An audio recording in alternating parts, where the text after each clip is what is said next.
ఆత్మవిశ్వాసం ముందు ముఖ్యం. వివేకానందుడు ఏం చెప్తారు, నీకు దేవుడి మీద నమ్మకం ఉందో లేదో వేరే విషయం అయ్యా, నీ మీద నీకు నమ్మకం ఉంటే దేవుడి మీద నమ్మకం తర్వాత కలుగుతుంది ఖచ్చితంగా అంటాడు. ఆత్మవిశ్వాసం ఉంటే పరమాత్మ విశ్వాసం, అన్నం పరమాన్నం, అర్థం పరమార్థం. అలాగే ఆత్మ పరమాత్మ పెద్ద తేడా ఏం లేదు, సైజు పెరుగుతుంది, అంతకంటే ఏం లేదు. ఆత్మకి పరమాత్మకు తేడా సైజు పెరగడమే, అంతకంటే ఏం లేదు. అందుకని ఆత్మవిశ్వాసం ఉంటే పరమాత్మ విశ్వాసం కూడా కలుగుతుంది. తన పాటల ద్వారా ఆ ఆత్మవిశ్వాసాన్ని కలిగించే ప్రయత్నం చేశారు శాస్త్రి గారు అనడానికి పెద్ద ఉదాహరణ ఏమిటంటే 87లో విడుదలైనటువంటి మహర్షి చిత్రంలో పాట. సాహసం నా పదం రాజసం నా రథం సాగితే ఆపడం సాధ్యమా, పౌరుషం ఆయుధం పోరులో జీవితం కైవసం కావడం కష్టమా, అదరని బెదరని ప్రవృత్తి ఒదిగిన మదగజమీ మహర్షి. ఇక్కడ మహర్షి అని చిత్రం పేరే ఆ పాటలో వాడి మన మహర్షుల యొక్క చిత్తశుద్ధిని పట్టుదలని చెప్పారు. ఖచ్చితంగా ఎవడైనా జీవితంలో నిరాశ నిస్పృహ కలిగిన వెంటనే సీలింగ్ పేనాయ విద్మకే చున్ని కంఠాయ ధీమకే అని దానికే చూడకుండా ఈ పాట చదివితే ఖచ్చితంగా ఆత్మహత్య మానేసి ఇంకో 60 ఏళ్ళు బతుకుతాడు కూడా, అనుమానం లేదు. సాహసం నా పదం రాజసం నా రథం అన్నాడు సరిగ్గా. ఊరికే సాహసం కోసం పదం సా రా ఇలా వాడాల్సిన కర్మ మామూలు వాళ్ళకు ఉంటుంది, సీతారామ శాస్త్రి గారికి ఉండదు, అవసరమేం లేదు.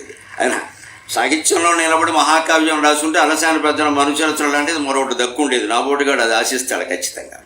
అంతటి ప్రతిభ కలిగిన వాడు కాబట్టి యతి కోసము ప్రాస కోసము వాడాల్సిన కర్మ ఆయనకేమీ లేదు. రాజసం నా రథం, రథం అంటే యుద్ధం, యుద్ధం అంటే రజోగుణం, అది రాజసం ఉండాల్సిందే.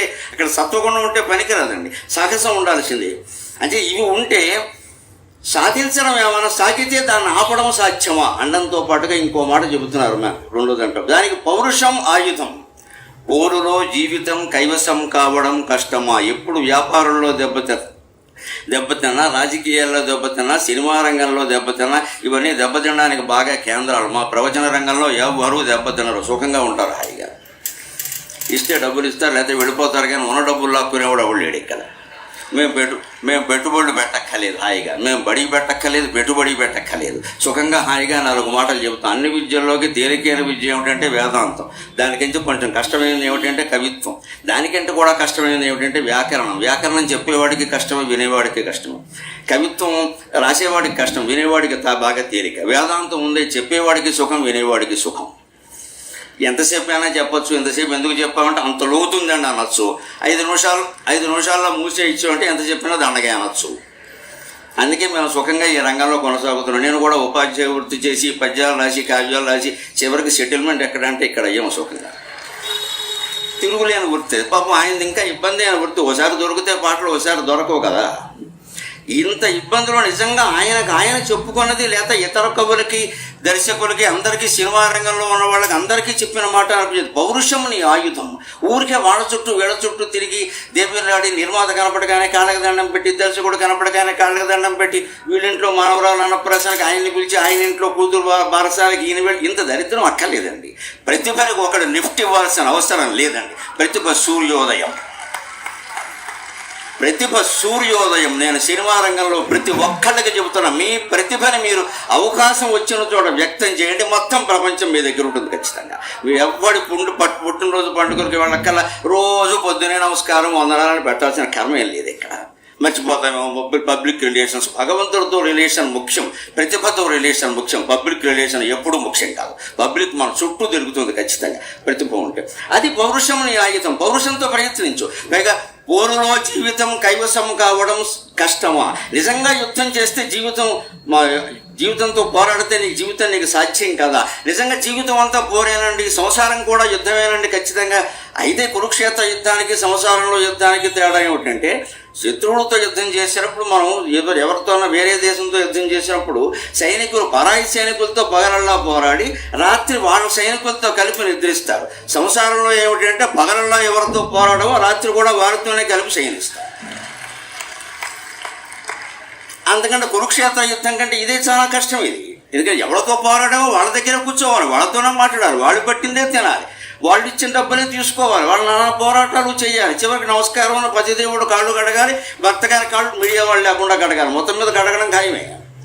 ఈ కాళ్ళు బహిరంగంగా కడుగుతారు, భర్త కాళ్ళు కదా అని. భార్య కాళ్ళు మీడియా వాళ్ళు లేకుండా కడుగుతాం, అంతకంటే ఉంది. ఏదైనా ఒకటే తప్ప. ఇది పోరే. ఇది ఇక ఎవరితో శత్రుత్వం వారితోనే చేయడం ఎంత కష్టం అండి ఇది. అయితే సంసారం కలిస్తే అన్ని కష్టం, అన్ని తేలిగ్గా అవుతాయి. సంగీతం ఆలోచించకుండానే అర్థమవుతుంది, సాహిత్యం ఆలోచిస్తే అర్థమవుతుంది, ఎంత ఆలోచించినా అర్థం కాదే సంసారం ఒకటే. అటువంటి దాన్ని జయించాలంటే పౌరుషం ఆయుధం కావాలి. పూర్వలో నీ జీవితం కైవసం కావడం సాధ్యం, కష్టమేం కాదు. ఎలా ఉండాలి? అదరని బెదరని ప్రవృత్తి ఉండాలి. అది ఒదిగిన మదగజం ఈ మహర్షి అన్నాడు. ఖచ్చితంగా మహర్షి తుల్యమైన సాహిత్యం ఉంది కాబట్టి ఆయన అలా అనగలిగాడు. ఖచ్చితంగా ఒక మదగజం ఏదో చిన్న పీట మీద ఒదిగినట్టుగా జీవితంలో ఒదగాలయ్యా, ఇంద్రియ నిగ్రహం కలిగి ఉండాలయ్యా, అప్పుడే ఇది సాధ్యం అవుతుంది అన్నాడు. ఇంతే కాకుండా ఒక్క మాట నేను ప్రత్యేకంగా చెప్పదలుచుకున్నది, రుద్రవీణ సినిమాలో ఆయన రాసిన పాట, ఒంటరిగా ఉండి బాధపడుతున్న వాళ్ళందరినీ నిద్ర పట్టి లేపుతుంది. ఎందుకు ఊరికే బాధపడతావు? అలాగే అంత బాధ ఉంటే ఎవరితో నా పంచుకోరాదా? ఒంటరిగా దిగులు బరువు మోయకు నేస్తం, ఒంటరిగా దిగులు బరువు మోయకు నేస్తం, మౌనం చూపిస్తుందా సమస్యలకు మార్గం. కష్టం వస్తేనే కదా గుండె బలం తెలిసేది, కష్టం వస్తేనే కదా గుండె బలం తెలిసేది, దుఃఖానికి తల వంచితే తెలివికి విలువేది అన్నాడండి సీతారామ శాస్త్రి. ఎంత గొప్పది. ఒక కష్టం వచ్చింది అంటే మనం ఎలా భావించాలి అంటే, ఆ భగవంతుడు మనని పరీక్షిస్తున్నాడు అనమాట. బాగా ఉక్కబోస్తున్నప్పుడే తర్వాత వాన వస్తుందండి. వాన వచ్చే ముందు బాగా ఉక్కబోస్తుంది. శరీరం మీద వేసిన సెగ్గడ్డ ఉందే కురుపు, అది పగిలిపోయే ముందు చాలా బాధపడుతుందండి. ఖచ్చితంగా బాధపడుతుంది అంటే పగిలిపోతుంది అనమాట. ఉక్కబోస్తుంది అంటే వాన వస్తుంది అనమాట.